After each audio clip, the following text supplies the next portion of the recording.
दिल्ली में 14 दिसंबर की वो सुबह जो आम सुबहों के जैसे ही थी। बच्चे स्कूल जाने की तैयारी कर रहे थे, बड़े ऑफिस जाने की तैयारी कर रहे थे और सर्दी थी तो हर कोई बिस्तर से निकलने से पहले थोड़ा सोच रहा था। ऐसे में दिल्ली के मोहन गार्डन में रहने वाला एक परिवार, जिनके यहाँ की दोनों बेटियां स्कूल पढ़ने के लिए जा रही थी। स्कूल में प्री बोर्ड के एग्जाम चल रहे थे। ऐसे में जो बड़ी बेटी थी, जिसकी उम्र 17 साल थी, वो अपने परीक्षा के लिए बिल्कुल तैयार होकर घर से निकल रही थी। लेकिन घर से जैसे ही निकलती है, थोड़ी दूर आगे ही बढ़ती है कि दो बाइक सवार युवक आते हैं, जिसने अपना पूरा चेहरा ढक रखा होता है और फिर उसके ऊपर लिक्विड फेंक कर चले जाते हैं। ये लिक्विड लड़की के चेहरे पर जलने लगता है। तब लड़की को अंदाजा होता है कि ये एसिड है।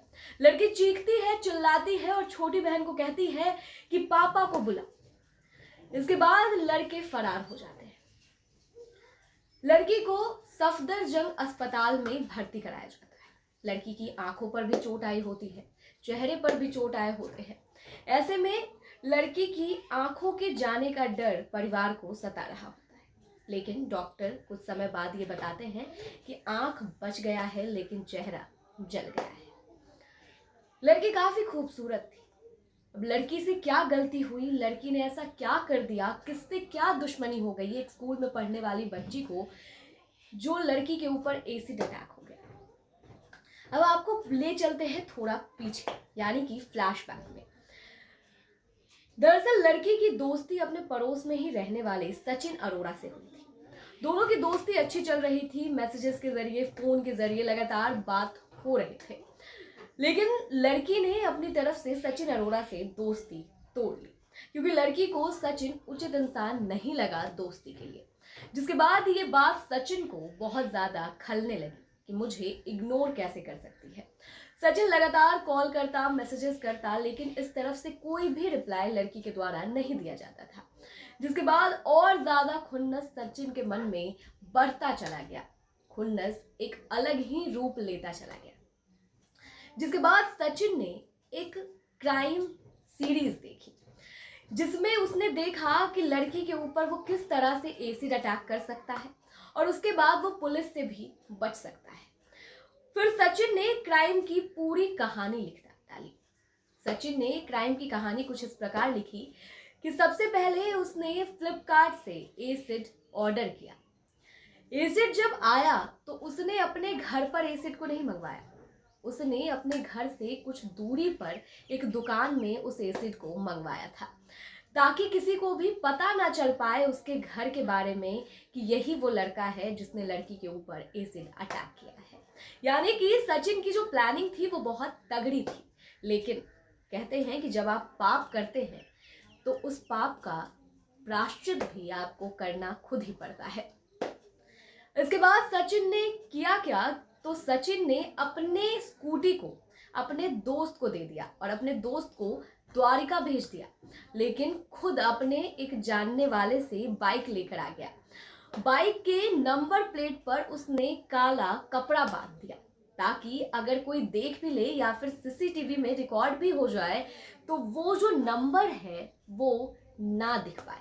और इस तरह से नंबर को कवर करके और अपने चेहरे पर नकाब बांधकर अपने एक दोस्त के साथ मिलकर लड़की की राह तकने लगा। उसे पता था कि लड़की 7 बजे स्कूल के लिए घर से बाहर निकलेगी। ऐसे में वो पहले ही नजर टिकाकर उसके दरवाजे पर बैठ गया। जैसे ही लड़की अपने घर से बाहर निकली और घर से थोड़ी दूर आगे बढ़ी, वैसे ही सचिन ने उसके ऊपर हमला कर दिया, उसके ऊपर एसिड फेंक दिया। सचिन को लगा कि वो बच गया। उसने जो स्टोरी खुद से बनाई थी, जिस तरह से उसने टीवी सीरीज देखकर एक कहानी रची थी, उस कहानी के अंतर्गत उसने लड़की से बदला भी ले लिया और वो बच गया। लेकिन पुलिस ने सचिन को पकड़ लिया। जिसके बाद पुलिस जब सचिन को पकड़ कर ले गई और उससे पूछताछ किया गया तो सचिन ने बताया कि उसने फ्लिपकार्ट से ऑर्डर किया था एसिड, जो कि बहुत बड़ा सवाल फ्लिपकार्ट पर उठाता है। दूसरी चीज़ सचिन ने ये बताया कि लड़की मेरे मैसेजेस का रिप्लाई नहीं करती थी, मेरे कॉल्स का रिप्लाई नहीं करती थी, जिसके कारण मैंने उसके ऊपर एसिड फेंक दिया। मुझे बहुत गुस्सा आया। अगर शायद वो मेरे कॉल्स का रिप्लाई करती या फिर मेरे मैसेजेस का रिप्लाई करती तो मैं उसके ऊपर एसिड नहीं फेंकता, वो बच जाती। उसने मुझे इग्नोर किया, मैंने उसका बदला उससे लिया। अब आपको बता दें कि एसिड को लेकर बड़े नियम बने हैं हमारे देश में। पहले एसिड की अटैक को माना जाता था कि किसी को नुकसान पहुंचाने के मानसिकता से या फिर किसी को चोट पहुंचाने के मानसिकता से ये हमला किया गया है। लेकिन बाद में आर्टिकल 326 के साथ इसमें एबी भी ऐड कर दिया गया, और जिसके तहत ये माना जाने लगा कि किसी को जान से मारने की कोशिश की गई है, अगर उसके ऊपर एसिड अटैक किया गया है, उसके जीवन को बर्बाद करने की कोशिश की गई है, ऐसे में आजीवन कारावास की भी सजा होती है एसिड अटैक के अंतर्गत। लेकिन फिर भी एसिड अटैक के मामले अपने देश में कम नहीं हो रहे हैं, थमने का नाम नहीं ले रहे हैं, कहें तो लगातार बढ़ते ही जा रहे हैं। आपको बता दें कि एसिड पूरी तरह से तो बैन नहीं है, लेकिन एक हद तक बैन है।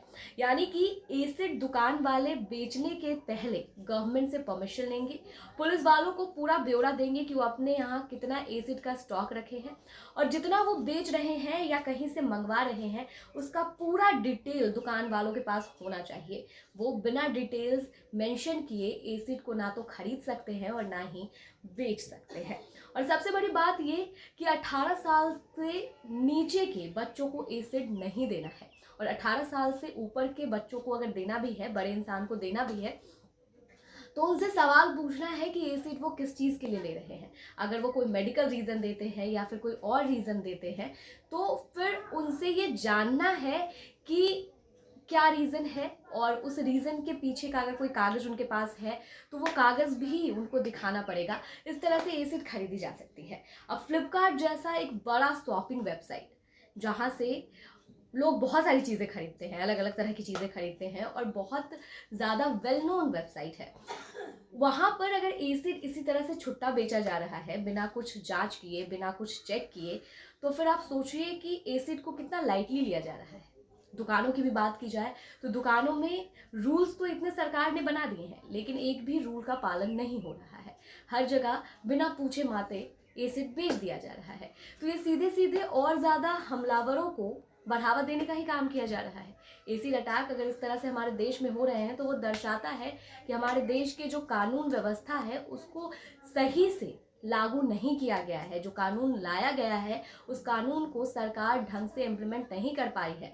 पुलिस वाले इन तमाम चीज़ों पर सख्ती नहीं कर पा रहे हैं, और यही कारण है कि इस तरह की चीज़ें आए दिन हो रही हैं।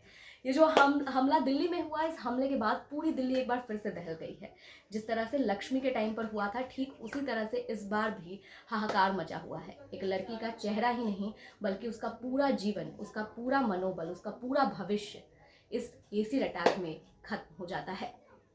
इस खबर में इतना ही। अगर आपको वीडियो अच्छी लगी हो तो इस वीडियो को लाइक करें, शेयर करें और कमेंट करें। साथ ही में चैनल न्यूज़ ब्रेक को सब्सक्राइब करना ना भूलें। धन्यवाद।